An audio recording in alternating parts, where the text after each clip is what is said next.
Hey guys, welcome back to my channel. I am Danielle, aka Stitcherista here on YouTube, and today is, I almost said Friday. No, it is not Friday. It is Wednesday, September 21st. Is that right? I think that's right. Yeah. So first, I just wanted to thank everyone who commented yesterday encouragingly. You know, we all have days like that, and I received so many wonderful comments and some personal messages, and I received a particularly really awesome message from Terry. And by that time I had pretty much calmed down. The workday went fine. I even had a conference call with my boss afterwards about, you know, Thursday and Friday me being off and what she would have to do, and she said no problem. So, and today I'm going to live today. Yeah, I mean, you have to go about it that way for sure. I can't be worrying about what I'm going to be trying to do on Sunday when it's only Tuesday, because you don't know. One day at a time. And, you know, a lot of those limits, though, a lot of that stress I put on myself because I want things done a certain way, right? So, you know, we have more power than we think to dictate our circumstances and what's going on. I can fully decide how groceries are going to happen on Sunday, and I think I've decided it. So somebody had suggested to do just, you know, curbside pickup. I'm going to do that. What I'm going to do is probably do the grocery order on Saturday sometime and select the giant that is on my way home, or even do it early Sunday morning before I leave, and then kind of estimate it when I'm going to be there. And that way I can just pull up, they put them in the back of the car, and then I go home. Yeah, that's how I'm going to do it. And that's how that's going to be. Yeah. And, you know, yeah, a lot of the things I was stressed about, it really doesn't matter in the grand scheme of things. And so last night I sat down and stitched, and I watched the 5th episode of The Patient on Hulu with Steve Carell. Oh my God, that show. I watched that, and then, now see, I'm a firm believer in things happening for a reason. And what you see, what comes into your life, it's meant to be there for a purpose. And usually I'll stop a show before it goes to the next thing. Well, I had been watching This Is Us, and I was on the 5th season, and I just hadn't watched it in a long time because the show is very emotional if you've seen it. So literally I'm crying like every episode at some point. And when the 5th episode ended for The Patient, I was doing something with my stitching and I wasn't paying attention. And the show it ran to the next episode of This Is Us. And I said, you know what? I'm just going to watch it. And it just put things into perspective that going to the grocery store, all of that stuff, it doesn't matter. It doesn't matter. It really doesn't. It surely isn't worth getting all upset and stressed over. I know that. So, but thank you. Thank you to everyone who commented. I do appreciate it. So, stitching. Well, first let me show you. So, you know, I've gone back to Color Street. I went back, I want to say, a couple months ago. I just go onto the website, and whatever consultant pops up is who I order from. So I order from somebody different every single time. And I actually really love, let me put it in front of my face so it'll focus, really love this set. It is not too dark, it's glittery, because what's nice is as it starts to wear off, especially at the tips of my fingernails, it's very forgiving, meaning you don't see it right away. So I was like, I'm going to order more of them, right? And if you go on the website, they always have buy 3, get 1 free. So I always get 4 sets because you're getting 1 for free. So I got in the mail today my order. I had 4 sets of these, and the design is called Morganite Delight. So if I remember, I will link it down below on their website. Morganite Delight. My favorite one used to be Tokyo Lights. I still really love that one. That one's more of like a pinky, coppery glitter. This one is more gold. It's really pretty though. And I really, really love it. Okay, stitching. So I worked on, obviously, the Prairie Schooler Bump in the Night. And I'm to the witch block. And I got some done. So I started here because I was able to match it up to the haunted house. So I got the broom done, her legs, and part of her body. So, you know, it's solid stitching. So, yeah, the witch is definitely a large part. But I'm very much looking forward to stitching tonight. And I know I will be able to finish this at the retreat.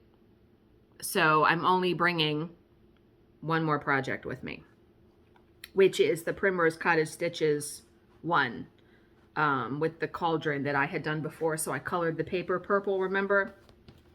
I have to say they have become probably my favorite designer right now. I love their aesthetic so much. And I have almost everything they have come out with. So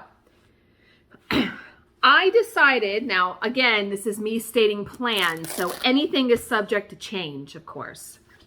But I was looking through and I decided I really wanted to find a piece that I could use, stitch this lime green paper on that I did. And I found one. I'm going to stitch the Salem Sisters Apothecary from Primrose Cottage Stitches. This is one of their Needlework Expo releases. It's all done in black. They use Weeks Dye Works Kohl. I'm just going to use DMC 310.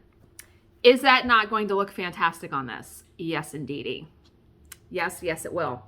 And this may be one, and I think I'm going to, I looked through my stuff that I have to put cross stitch on, and I don't have anything that's this large. So I'm thinking that I will use the canvas. You know, you can buy canvas pretty inexpensive at Hobby Lobby, Michael's, and just do my scrapbook finish where I put scrapbook paper around and fold it around. So I will definitely do a video on that when that time comes, because somebody wanted to see it. Okay. So you know that I also have kitted up the Witchy Stitcher's Master of Poison, and I had colored a piece of paper and didn't like it. It was brown and I didn't like it. Now here's the design. This is my Needleminder I'm going to use, Wednesday Addams. That's why it's on there. You know, you don't have to use the fabric or the color fabric or the whatever that they used. You can do what you want. And I like bright colored paper for the most part. So I'm like, all right, what color? Now here's the thing. You know, at the retreats, some people will come to me and say, what color fabric should I use? Like, people value my opinion in that regard. The easiest thing to do is, like, okay, there are a lot of colors in this. Like, there's 2 greens, 3 greens, 2 purples, 2 oranges are the main color. And then there's black, skin tone, and 2 grays. So I'm like, all right, what color is not used in this? I mean, this is why she put it on brown. There's no brown in the piece. I said, there's no blue, like electric blue. Like, one of the finishes I did was the Hocus Pocus from Clouds Factory, and it was on like a bright blue fabric. I also did the Dracula symbol from the Witchy Stitcher on a bright blue fabric, and it turned out fantastic. So I was like, okay, I'm going to aim for something blue. But I still wanted to put some purple in it. I was thinking, like, try to make it like ombre where it looked like potion. I don't know. I was just thinking. So I colored 2 pieces of paper today because I had ordered some packs of paper in the mail and they came in yesterday. Man, these turned out really good, the ones that I did. It took a while. And let me get a white piece of paper so I can... Okay. So here's the first one I did, and this is just blue. Didn't that turn out really good? So I used 3 different colors of blue, just light, medium, and then went to dark. I think this would look really good on that. The green would pop, the purple would pop, because remember, I'm using brighter colors. So let's hold some colors up to it. I'm using brighter colors than what she used. I think it's Meg is the witchy stitcher. I mean, the purples will look good up against it. The oranges definitely will. Ha! And then the greens. We know black and the flesh color will be fine. But here are the greens.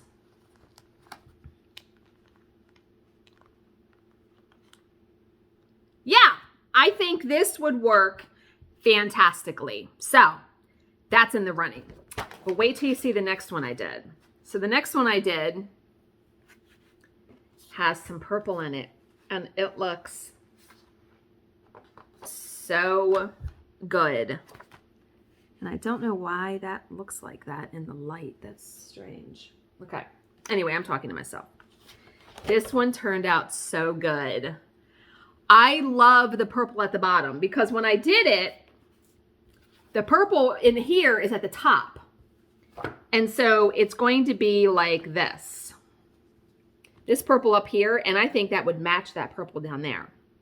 So that purple, the 2 oranges will look great on this. And then see what's at the bottom where that purple is the greens. So here are the greens. Let me try to hold these 3 up. See if I can do this. That will look so cool, I think. So I'm undecided. I'm leaning towards this one because I just love the purple so much. And then I'll just use that blue one for something else. I could probably even use that blue one. There is another Primrose Cottage Stitches Halloween piece that I want to stitch that I don't think has blue in it. So this would look really good on that. So yeah. I am so pleased with both of those. I mean, they both just turned out so good. So that's what's happening with that. And yeah, I mean, I don't consider it wasting paper. It took me 1, 2, 3, 4, 5. It took me 3 packs of paper to get those 2 pieces done. There's 2 pieces in each pack. So essentially I went through 2 other packs. I went through 4 other pieces of paper until I had the combination right. So yeah, I can't wait to get to that so I can start stitching it. And I thought today that we would do something fun. Let me put this in here, although I could probably kit up. For the time being, I won't though. That won't fit in there. Oh, it'll fit in there like that. Why will it fit in there like that?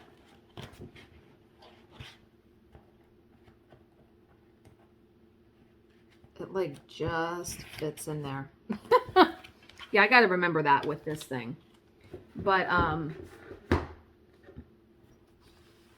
I thought we could do something fun. Let me pause for 1 second. Okay, so I went and I pulled the 2 patterns from Primrose Cottage Stitches that I was thinking about using the blue paper for, and I think I decided I'm going to use the one with the purple for the Witchy Stitcher one. But for this one, it was a toss-up between this one. This is one of their Needlework Expo releases. And then this one, which, remember, I had started on fabric and I just scrapped it. I think both of these would actually look good on blue paper because there's no blue in the entire pattern. But I really think I'm going to do this one because I love the purple. Now, that purple floss is Weeks Dye Works Amethyst. No. Nope. No, it isn't. Wait a minute. Let me see. No, it is Blooming Crocus by Classic Colorworks. And I don't think I have that thread. So what I'm probably going to do, I won't use Weeks Dye Works. It calls for Weeks Dye Works coal, moss, and whitewash. Well, white and black, no. The moss, maybe. Because I'll have to look at it because I'm going to the retreat. So I will definitely get the Classic Colorworks Blooming Crocus, Weeks Dye Works Amethyst, and I'll look at the Weeks Dye Works Moss. So, but yeah, I think this is going to look really good on this. Everything will show up. And when I looked at this piece, before I bought it, these pumpkins are in white, this pumpkin and that pumpkin and the ghost. I'm so particular about stitching with white and having it show up. The fabric they used was Whisper, which I'm guessing is a Picture This Plus. I want that white to show up. For sure, it's going to show up on this. Absolutely it will. So there we go. Sometimes it all comes together very easily. And other times it's a little more challenging, but yay! So I'll be able to kit that one up.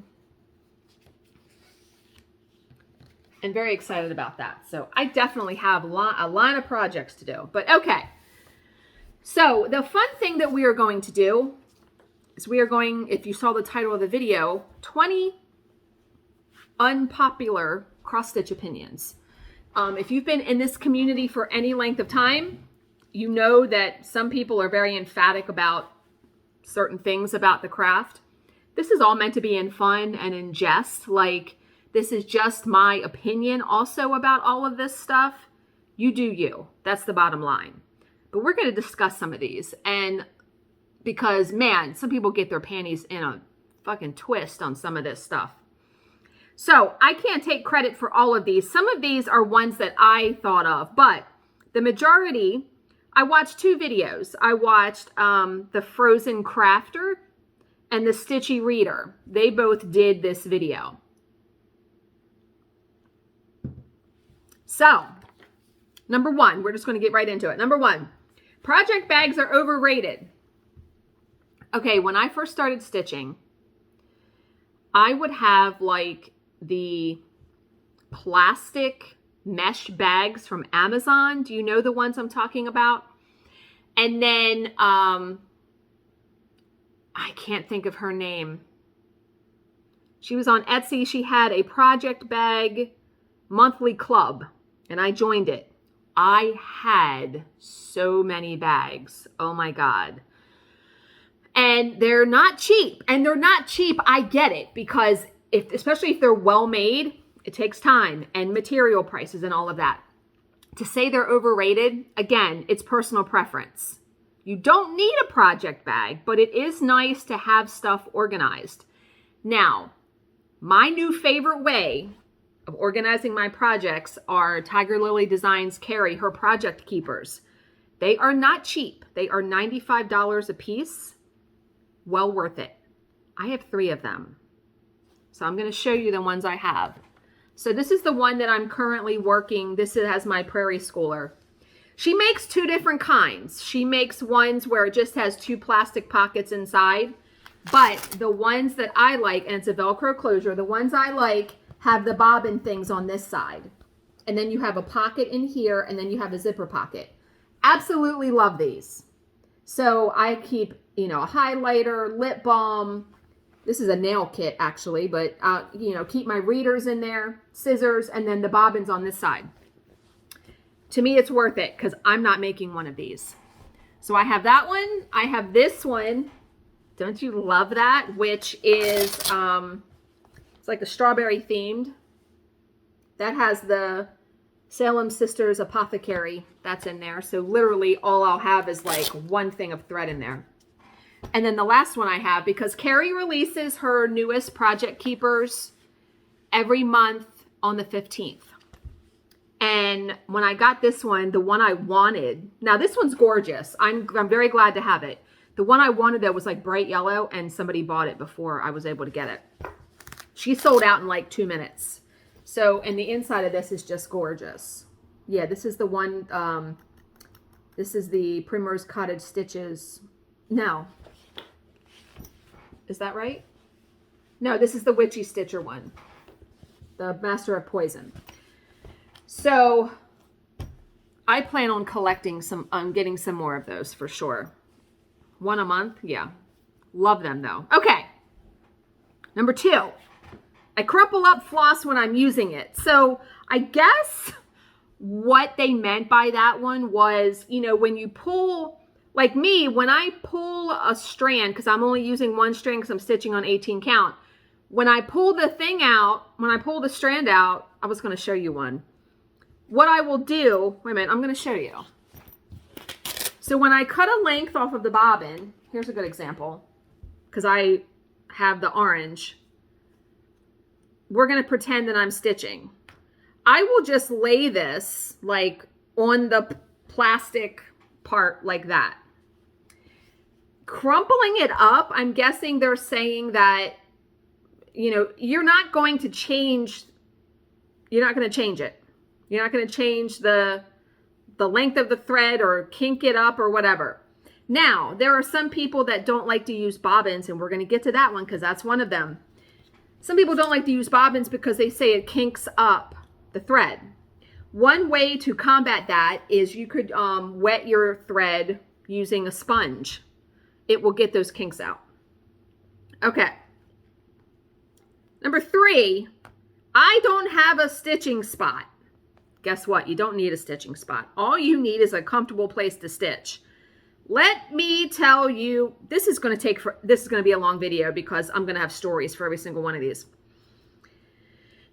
My stitching spot has evolved and changed over the years. You guys know my stitching spot now is in my office with my recliner, and I literally have this on my lap.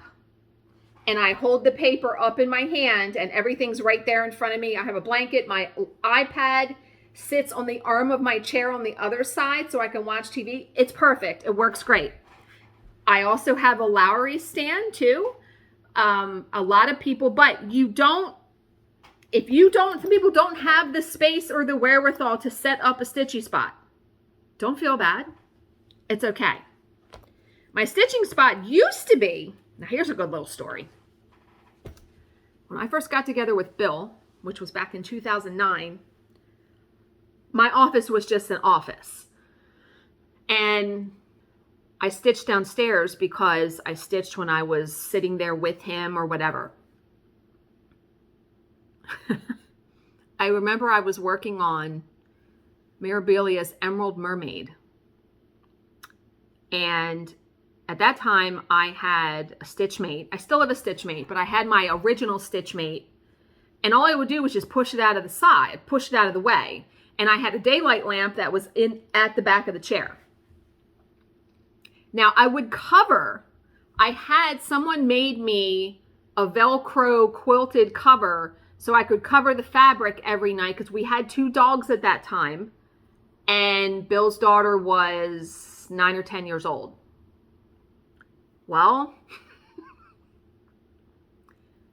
now I used to also, at that time, get up with Bill at 4:15, make his lunch, and then I would stay up because that's when I would stitch. I wouldn't stitch in the evening. This is when we still slept in the same bed. I would go to bed when he did at 8 o'clock. So I was up at 4:15 and perfectly fine. So I stitched in the morning before work. So I came down one morning, took off the Velcro cover, and I about had a heart attack because there was a giant pen mark on my fabric in a spot where there was going to be no stitching. So instead of like flying off the handle and being a crazy person because, are you kidding me? And the pen mark was like 1 inch long. There only could have been 3 different people that did it. I know I didn't do it. And pretty sure that Bill didn't do it. So I'm thinking his daughter did it. And I don't know why. She never admitted it. I never confronted her about it. what I did was I immediately came upstairs and searched online how to get a pen mark out of fabric. And I got it out. I got it out of the piece. And I want to say I used hairspray. Spray hairspray on it, wipe it. I don't remember, but I got it out, which was a miracle. Truly. Blue pen mark, like seriously. And I think I had mentioned it to Bill, and yeah. So from that, like that night, that day, and that's when I moved my stitching into my office, because no one's coming into my office and putting a pen mark on my fabric without me knowing, right? So that was the last time that my stitching spot was downstairs. Okay, number 4. Now this is true for me. I will start a piece over many times. Yep, I've done that. Whether I have cut holes into something, or I just don't like the way that it looks on a certain color fabric or paper, I will start something over. I have no problem doing that. Start it over as many times as it takes to get it right, is my opinion. Because ultimately you have to be happy with what you're working on and what you're stitching and how it's looking, right? All right, number 5. Now here's a big one. A big one that people will clutch their pearls and I will throw away a project. I have thrown away projects. I've thrown away many whips. No, I'm not sending it to someone to finish because I don't want it back. Yeah. If I don't enjoy it anymore, now some people will think, what a waste of money, fabric, thread. I'm perfectly okay with it. You have to be at peace. All of these things, it boils down to you have to have peace with yourself and your decisions. I have no problem throwing away a project. I threw away that one project. I threw away my my Carolyn Manning designs that I had started. I'll stitch one of those again. I was okay with it. It was an experience. It was a learning lesson. You know what I mean? I have no problem throwing away a project. Number 6 is another good one. I cut up and or highlight the original pattern. Now, I'm going to show you, with the Prairie Schooler Bump in the Night, up until the witch spot, which is the last one, I had copied, you can see I cut it. Oh, I didn't mean to show that. Damn it. Okay, I had cut it, okay? Because what I did was each block, I had the pattern cut out and I had it stuck onto my paper with a needle minder. So, but when I got to the witch, because she was the last section, I just cut it out and have it, this is the other side is the pattern. I'm just highlighting directly on there. Now, I understand, and I don't highlight ones like this one. I don't highlight ones that are laminated per se. Like this one is a Primrose Cottage Stitches. If you get their physical patterns, they are like a shiny cardstock. You're not highlighting that. So as I go through here, I won't be highlighting this. It's easy enough to follow. Jesus, I'm showing the pattern again. What, Danielle? I didn't mean to do that. I'm not trying to like get in trouble here. Good night. Let me just show like a, forget it. Okay, just to say the pattern's in color. So I can't believe I showed the pattern twice. I am not going to highlight. It'll be easy enough to follow because each little word or house or whatever, it's small enough and it's a finish in my opinion. So I will easily be able to keep track of it and not highlight it. Now, some people say you don't highlight so then you can pass the pattern on. That's another unpopular opinion. I should have put that as number 21. People who say you're cheating designers out of money if you share patterns. True. Absolutely true. I don't pass my patterns on. Not normally. Okay. I still can't believe I showed the pattern.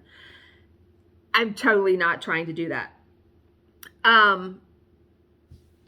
But yeah, I will cut up and highlight the original pattern as I see fit. Now, I do see the point if you're working like on a mirabilia where the pattern is folded, There have been some times, it's never happened to me, but it's happened to some other people where it takes them so long to do the project because they are large projects, where if you keep folding it, you can't see the symbols in the crease. So I understand in that instance making a working copy. Okay. Number 7, I don't stitch from stash. Again, there are people that are on an extreme budget that can't afford to buy all the newest stuff. And once you buy some patterns, you have to stitch until you get to the end of those. Me, I don't stitch from stash. I stitch what I want when I want. I'm very fortunate and blessed in that way, in that I bought a lot of patterns from Needlework Expo. Yeah. Okay, number 8. I think Needleminders are overrated. I don't. Now, do I have a lot? Yes, I have 2 entire magnetic boards full of them. But I like a Needleminder only because when you have it on your project, it will hold your needle. Like when I'm pulling a thread, I will stick my needle on it. It also holds my pattern on the paper. I don't think they're overrated. Do I need the amount that I have? No. Bottom line, no, I don't need that many. You literally need 1. Just like diamond painting pens, which is another topic. People are like, you only need 1 pen. Yes, you do. But just like you like to collect all the pretties for everything, that's where Needleminders come in as well, because there are a shit ton of Needleminders. Okay, number 9 kind of goes up with number 6. I write all over my charts. Yeah, I do write on mine. I will write the measurements. I will write little notes. I will even count, especially if I'm doing a border. I may count and write the number in the side so I know when I come back to it how many it is if I don't finish that side of the border. Do what you want with your charts. They're yours. Number 10, I don't have a pattern organizing system. I don't. I literally have 3 magazine, like the cardboard, the sturdy cardboard magazine holders, and I just throw my patterns in there. There's no organization whatsoever. At one time, I had a file cabinet where I had a folder, like a hanging folder for each designer, like Lizzie, Kate. I could probably do that now, but I don't. When I want to stitch something, I just pull out my magazine thing, sit on the floor, and have a fun little party going through my patterns. Number 11, I don't track my stitches. I don't. Now, not saying or criticizing anyone that does. If you like doing that, because there are people that like to know how many stitches they do an hour, how many they do a day, how many they do a month, go for it. Great. Me, it's too much like headache for my brain. Like I barely feel like me cultivating time to sit down and stitch is sometimes a hot commodity, much less sitting down and keeping track of my stitches. Number 12 is such a huge hot button topic. This has been visited so many times. Messy backs don't matter. And I've talked about this on my channel. There are people that will come in cross stitch groups and say, my back is so messy and so criticized me and said it looks awful. Who gives a flying fuck? Like, unless you are entering your project into a competition, who cares? Now, you don't want lumps and bumps behind your fabric. So do you know what I mean? Like let me show you the back of the prairies. I feel like I'm a pretty neat stitcher. Here's the back. That looks pretty fucking good, right? Yeah, that looks pretty good. And that is just, I've been stitching for like 40 years. So the only time where I am concerned about the back, now there's another little one. As I'm talking, I'm thinking of ones that goes along with that. I like to carry my threads. You have to be careful. There's nothing wrong with carrying your thread. You have to be careful. Like on that, especially if you're stitching on paper. If you're stitching on paper, you have to be even more cautious of carrying the thread because you will see it through the holes. And if you're stitching on a light colored fabric like white and you're stitching with a black thread, you better be careful with carrying that thread because you will see it on the front if there are no stitches that you can bury it under. Because what I will do, and let me show you again, I might as well just keep this open. when let's say I was stitching here and I wanted to come way down here. Or no, I'm trying to think of an example. I will run the thread under a couple stitches on the back to get to another spot if I have to. I've done that quite a bit. That will work. And it will hide the thread. You won't be able to see it on the front. Okay. Number 13, railroading is overrated. You know, I tried railroading, and again, I feel like it's more trouble than it's worth. There are people that will railroad. Railroading means you can only do it when you're stitching with multiples of 2, like 2 stitches, 4 stitches. You do it a lot in needlepoint. You use a laying tool to lay the threads flat. But what you would do is when you come up and go to put your needle down into a hole to pull the thread through, you would put your needle in the middle of the 2 threads, and it's supposed to make them lie perfectly flat next to each other. Excuse me. There are people that only railroad the top stitch because the top leg of the X is what you see a lot of the times. There are people that do both. I feel like, now I got the hiccups. I feel like, again, personal preference. I used to do it, and then I didn't really see a big, huge difference. And now with one strand, I don't have to worry about laying anything or railroading anything because the stitches lay flat. Another benefit of stitching on with one strand. All right, number 14, you don't need a lot of whips. No, you don't. People that have 20, 30, 40, 50, 60, 70 plus whips, go for it. Me? I've tried a rotation. It doesn't work. I am a one at a time stitcher. I may have projects kitted up. I have 2 projects kitted up here. But as far as like stitching done on it, no. If I start going to other projects, I won't finish anything. That's basically what it comes down to for me. Number 15, bobbins and thread drops. Yay or nay? I love bobbins. You know, you are either a bobbin lover. There's no in between. You either love it or hate it. Thread drops, great. I love the bobbins. I have the Pip and Chip bobbins that I keep in my DMC vintage cabinet. And someone had said, where can I get them? Is it a sticker? Or they said they don't think it's worth it because the set of bobbins, I want to say, was $225, I think. First of all, it's very thick acrylic. You can see how thick it is. The reason why I hated the cardboard bobbins is when I would put them in like a keeper like this, the bottoms would tend to bend up, and that annoys the bejesus out of me.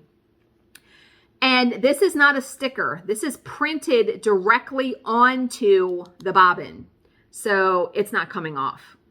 These are fantastic. Well, in my opinion, completely worth the $200 and some I paid. They're amazing. And they even make thread drops that you can organize. But I love those bobbins so much. Okay, number 16, hoops or Q-snaps, yay or nay? There are people that love hoops. There are people that love Q-snaps. I tend, if I had to pick one, I would pick a Q-snap because for me, it keeps the fabric tighter. I like my fabric drum tight. I feel like if your fabric is tighter, your stitches are more even. At least mine were. Mine were more uniform than if the fabric is loose. And number 17 goes hand in hand with that stitching in hand. I've tried stitching in hand. It has to be a really small piece. Now, obviously with paper, I am essentially stitching in hand because the paper is very sturdy. You can see if I hold it, it's not really bending. I can hold it very nice and just do, and that's another benefit for me of stitching on paper is I don't need something to hold it. I don't need a hoop or a Q-snapper. Although, in the past, I have attached these to mini stretcher bars used for needlepoint. Works fantastic. All right, number 18 is another huge hot button topic that has gotten much, it's not accolades, that's not the right word. Attention, I guess. Stitching on Aida versus linen. There are people in the community that are linen snobs that say if you're not stitching on linen, then you're not really stitching. What? Fuck you. What are you kidding? Ada, I went back. Like, I've stitched on everything. I used to stitch on 40 count linen. Yes, indeedy. Long time ago. I have stitched on 36 count. I have stitched on 28 count, 32 count, 16. I've stitched on literally every type of fabric too. Joblin, linen, even weave, Lugana, all of it. I've tried all of it. I've done all of it. I go back to stitching on Ada because, and I have some Ada right here. Let me show you. It's very easy to see the holes. This is 14 count Ada. It's very easy to see the holes in Ada. Makes counting fantastic. And it does not affect, in my opinion, the way the final project looks. If you want to stitch on Ada, see, usually I feel like Ada is considered a beginner's fabric. Like most people that start will start on Ada. There is nothing wrong with stitching on Ada. Even after I stitched on linen all those years, I don't give a shit. I'm going to do what makes me happy. Not to mention, as you get older and your eyesight changes, it's a lot easier to see 14 count holes than it is to see 40 count. Or 52 count or fucking 56 count that looks like a bed sheet, essentially. Okay. Number 19. Good Lord, here's another one. French knots and back stitching. So we will take them one by one. French knots, nope. Whole lot of nope on that. No. Never do French knots. I've tried. I've even tried to do the colonial knot, which is a little bit different. I like those things to look uniform. So what I do is I substitute beads. I don't mind beads. I don't want to do a whole project in beads, however. But beads are uniform and they are all the same size. I mean, if you use, you know, they have bigger ones. I want to say bugle beads or the long ones. There are different types, but if you're doing like 2 beads for eyes, your eyes are going to look the same. Do you know what I mean? Back stitching. There are people that either love or hate back stitching. I have to say I'm not a huge fan, but there is power in back stitching, meaning if you look at a project, like if you stitch a whole project and it has a bunch of back stitching that's going to show outlines of a face or a hand or whatever, and you take a picture of your project without the back stitching done and then take a picture after, and people have done this on cross stitch groups, the power of back stitching because it makes the piece come alive. I don't really stitch anything anymore that has a ton of back stitch. Like this piece has back stitch for the spider's web. And I would probably use petite treasure braid for that, believe it or not. But yeah, you either love it or hate it. Like those Dimension gold kits that have a ton of back stitch. No, I'm not doing that. All right, number 20 is 2 strands on 18 count. There are people, I do 1 strand, and you can see that you can see the white paper behind it a little bit because this is black. The orange, you really can't. The orange looks great. There are people, I have tried 2 strands on 18 count. There are people that love it that will stitch on 36 count linen 2/2, which means 2 strands of thread over 2 threads. And essentially it's the same size as 18 count. I have tried 2 strands on paper 18 count and it doesn't, it's too bulky. I would rather see the paper through the background a little bit than have the thread look too bulky. So again, it's all personal preference and I've tried everything. I have tried 2 strands on 18, 2 strands on Ada, 2 blah, blah, blah, blah. Now, I have a little story with this one that I got schooled, okay? And this story is going to prove that you need to try with all your might to reserve judgment on somebody because you, most of the time, 99% of the time, you do not know the whole story. So, there's a cross stitch group. I belong to a lot of cross stitch groups, okay? There was a cross stitch group where this woman She showed her piece and she was over the moon with it. I want to say it was a cat. And when I looked at it, it was on Ada, but it looked very messy. Like it looked like she used too many strands, okay? Because, I mean, there are guidelines. Like on 14 count, you can use, most people use 2 strands. You can use 3. 3 for me is too cumbersome. But 2 is usually the norm. It looked like she used all 6. And I was like, but if you love it, that's what matters. You love it. You're stitching it, you love it. But I was really curious, so I clicked on the comments. And I was waiting because I know somebody was going to say, hey, I think you're using too many strands. And someone did. Someone said, I'm just curious how many strands you're using. And they said something like, because it looks bulky or it looks something. And the woman wrote back that stitched the piece and she said, yes, I am using all 6 strands, but it's the only way that I can stitch. She said, I had a stroke last year and I lost the use of my hand.